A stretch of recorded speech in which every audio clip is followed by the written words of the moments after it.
couple of people I want to introduce real quick. First of all, I'm the least important person at TxDOT. I'm just the guy that talks about stuff. Some of the guys that make the decisions.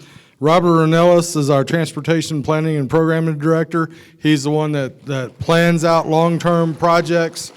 He's in charge of the design teams. He's in charge of handling contracts with with people who do design for us and contractors who design, engineering firms who we hire to do some of our designs.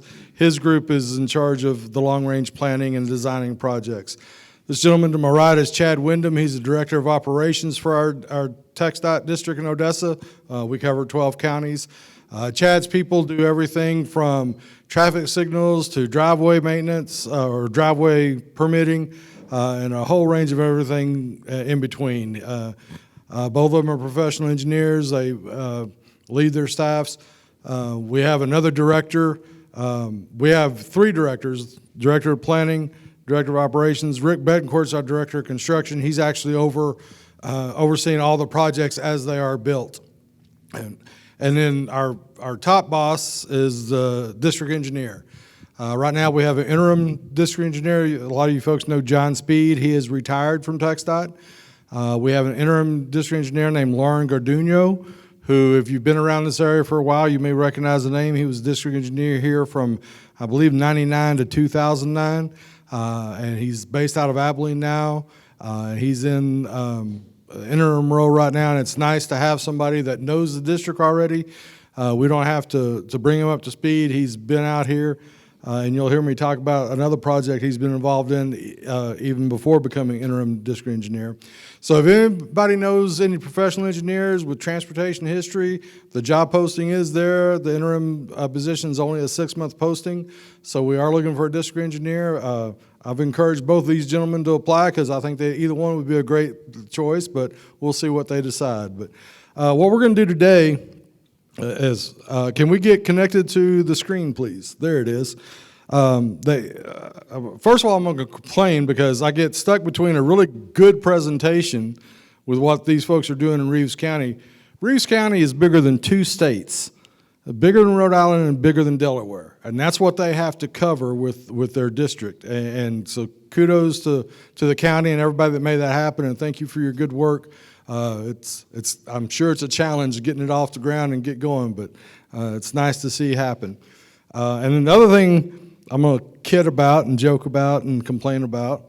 On your tables, you'll find the Permian Basin is home to some of the most dangerous roads in Texas. Well, my job is to protect the brand of TxDOT because I'm the PIO. So I always have reporters come in and they want to talk about dangerous roads, and I point out we don't have dangerous roads. We have dangerous drivers. If it was the road, everybody would crash in the same location, and that's not what we see. We see them all up and down every road because it's drivers, and that's why this organization is so important, because this organization goes to the drivers and gets that message to the drivers about the safety things they can do behind the wheel to prevent some of these crashes. So I tease about, don't call it a dangerous road because it's not the road, but the point is still get to those drivers and make sure they hear the safety messages, make sure they're testing out their vehicles and checking their vehicles. The demonstrations today are wonderful. We all get to learn something today about being out of service or whatever, but those things are so important for safety and then their driving behavior behind the wheel. Don't be distracted. We talk about, Ellen talked about the number of fatalities last year in Texas. It was a horrible number. The good news is, in our 12 counties, we basically stayed the same. In 2020, with 145 fatalities in our 12 counties, and in 2021, we only rose to 150. Now, granted, I don't want to rise any at all. I want that number to be 0, but at least we didn't see the kind of increase the rest of the state saw. So that's a plus that we can take. And when I sit down and do my annual evaluation with my bosses, and I point to groups like the PRSC and the Permian Strategic Partnership and all the things you safety officers doing and all the things your managers are doing, your companies are doing to improve safety out here. That's the reason our number stayed pretty much the same. So I appreciate everything that everybody does. Appreciate it's a herding cats. It's a constant effort. It's something we'll never end. It's something we'll never quit doing. but it is making a difference. I tell people all the time, you can't quantify a negative. You can't point at the lives you've saved. You just got to know that you've saved them. And so I appreciate that. What I'm going to talk about today, I was asked to talk about projects, and there's so many projects I could talk for 4 or 5 hours. As we sit here today, we've got over $860 million under construction in the TxDOT district. So instead of trying to go through all that, well, I want to educate you about our website, which is txdot.gov, txdot.gov. If you go to our website, Chad, if you'll click on Inside TxDOT there, this Inside TxDOT will give you a whole list of options of things that you can search about what we do at TxDOT and how we do it. If you go down to districts under TxDOT structure and click on district, you'll see all 25 districts across the state and what their geographic region is. And it's a live map, so you can click on ODA, which is Odessa District, our 12 counties. And it kind of gives you an overview of what our 12 counties are. There's all kinds of information on this page. What we're going to focus on today is down under local projects. We're going to go to project studies first and talk about some of the information that's out there that you can go look at anytime you want to. You can also call me anytime you want to. That's what I'm here for. But this is stuff that you can look at and get a general idea of some of the things we're doing. We've got the first one on here is the district-wide thing called the Permian Promise. And I always am a little cautious about talking about the Permian Promise, but go ahead and click on it, Chad. The Permian Promise is a long-term thing. It's not something where we're going to go build roads starting tomorrow or even next week or even next year. But all these corridors that you see on this map, whether it's 115 or 176 or 18, 385, 302, 285, not 385, 349, all these roads are being studied, looked at, evaluated. We are working to make all these roads 4-lane divided roads. Now again, it's not going to happen in the next 2 years. But we're trying to get them environmentally cleared and starting on some of the schematic work and some of the design work to where when funding becomes available 5, 8, 10 years down the road, we can move forward quickly with addressing some of these roads. The order's not been determined. Exactly what the limits are not exactly determined. Most of these things are rural in nature, not the sections through towns, but we will be making improvements through some of the towns. A lot of things are up in the air, but it gives you a general idea of where we're headed in the future and what we're working on long term. And again, 285 is a big part of it, 302 is a big part of it, and that's not to say, even though I'm telling you that we're looking at 4-lane divided, the interim step may be making passing lanes on some of these roads, something we've already done with 285, a lot of 285, something we've already done and are doing right now on 302. So, these are long-term projects, and that's important to remember, but you can go to this page, and as you go down the list of projects, you can see some of the details. We've had one round of public meetings on a lot of these. Another round of public meetings will be coming up on a lot of these. That'll be virtual, so you can, whichever one you happen to be interested in, you can click in and find out when that next meeting is, and you can get contact information if you have ideas or suggestions on what should be done and how it should be done. That's what the page is for. Can you back up one, Chad? And we'll go to another feature on the site, Odessa Loop 338 corridor study. If you're familiar with Odessa, the loop goes completely around Odessa. Some parts are 4-lane, some parts are 2-lane. This is just a corridor study to see how we can make improvements, what needs to happen next in terms of making improvements on that road in Odessa. Different segments and things like that. Again, click on it, read it at your own leisure, and you can find out exactly what we're working on. Permian Basin, I don't have my glasses on. Permian Basin, regional freight and energy sector transportation. Okay. This is, TxDOT has a group of people that look at freight movement across the state. This is some of the information for the Permian Basin. Then, of course, you can see some downloads there for presentations that have been made. If you're interested, if you're a freight company or you transport company moving stuff around, some of this information may be useful for you. Again, we have public meetings about these things, and that schedule will be on this page. Stakeholder engagement listed right there in the middle, and a way for you to get involved and give us your ideas, because the more people that give us input, the better decisions we can make. So we do value that input. One of the things I'd say on this, typically in the past, the statewide would have a freight corridor study that was statewide. They understood that the Permian Basin was sort of its own special animal, so that's why it was broken out to a Permian Basin freight corridor study instead of including in the statewide, to really focus on the issues here in this region, because it's a lot different here than if you're in the oil field in East Texas or down on the coast. So that's one thing they did break it out, just to really focus on this area. Yeah, they put a lot of focus out here, as Chad said, and it's really important. It's nice to see. The next one down is Interstate 20. Interstate 20 through Midland and Odessa is being worked on. We've got 2 projects already building overpasses. One is a brand new overpass at County Road 1250 in Midland County. One is at Midkiff in Midland, and we're flipping that stack to where the interstate goes over the local road. We're about to let another project on Cotton Flat Road doing the same kind of thing.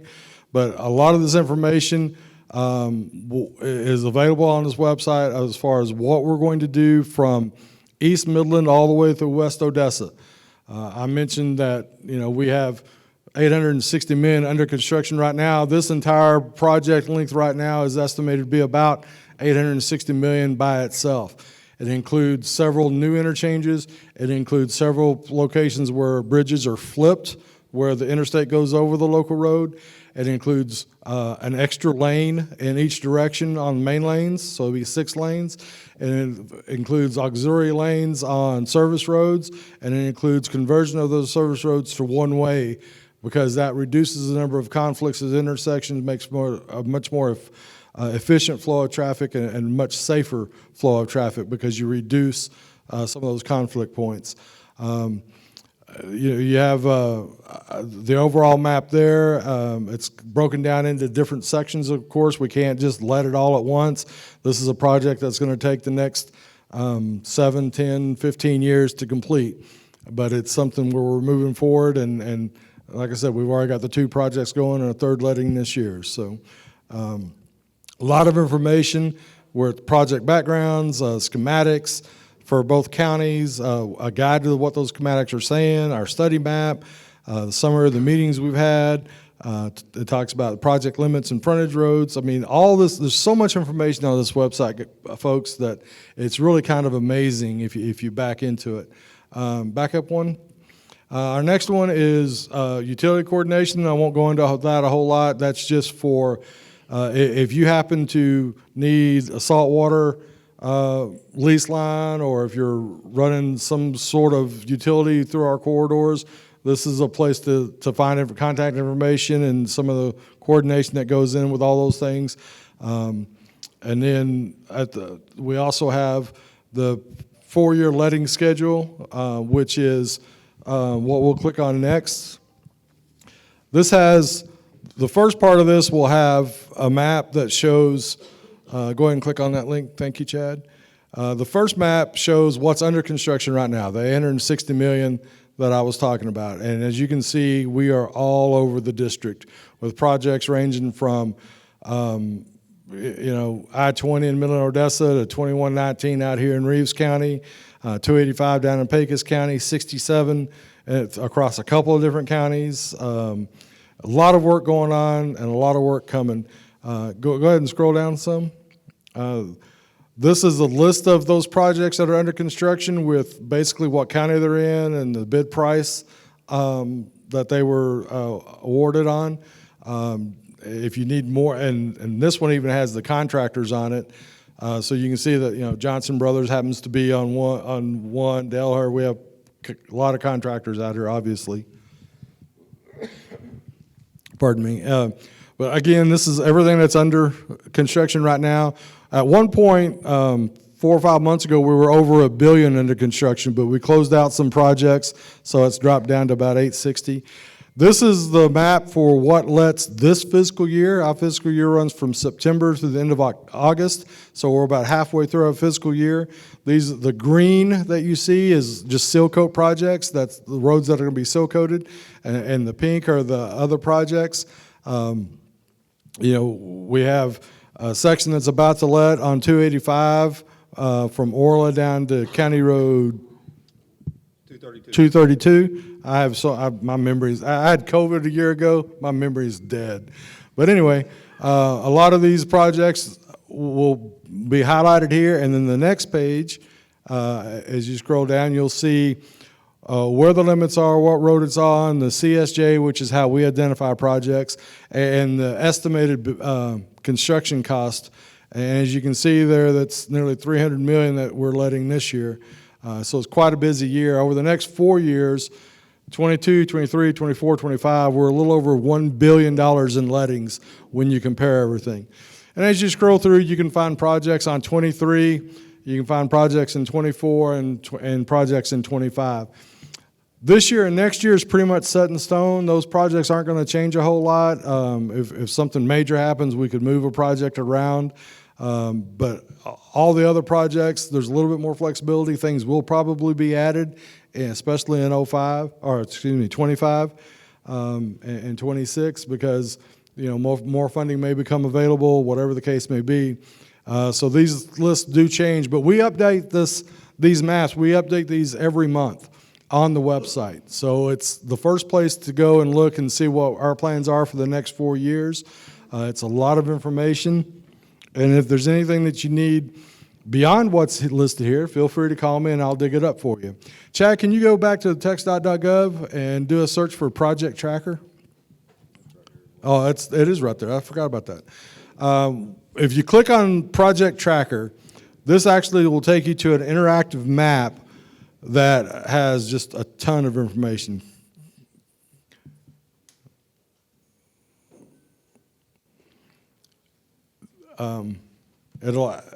As you can see, it shows the whole state, and you can see all the different projects all across the state, either under construction or in different stages of development. As you zoom in, you can zoom in to a road that you're interested in and click on that road and find out what projects are either under construction right now or planned in the next few years. And this map actually goes out a little bit further, doesn't it, Robert?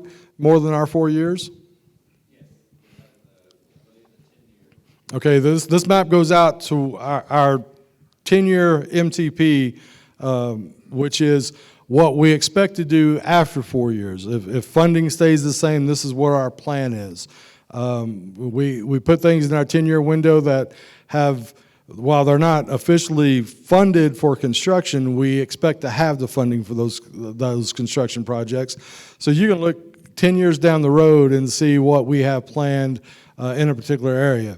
I know that one of the complaints about TxDOT has long been that we're reactive rather than proactive, that we wait until there's a need to start designing and building roads, but this shows you that that's not always the case. We are proactive as much as we can be. It's impossible to know where people are going to be drilling over the years, but we are always looking forward. We're always planning ahead, trying to do the best we can to predict needs. And the bottom line is we'll never catch up. One of the complaints I get most right now is, why is every road in Odessa Midland torn up? Why is there so many projects going on all at once? And the simple answer is because there's need. All these projects need to happen. We have the funding to happen. We have the funding now to have those happen.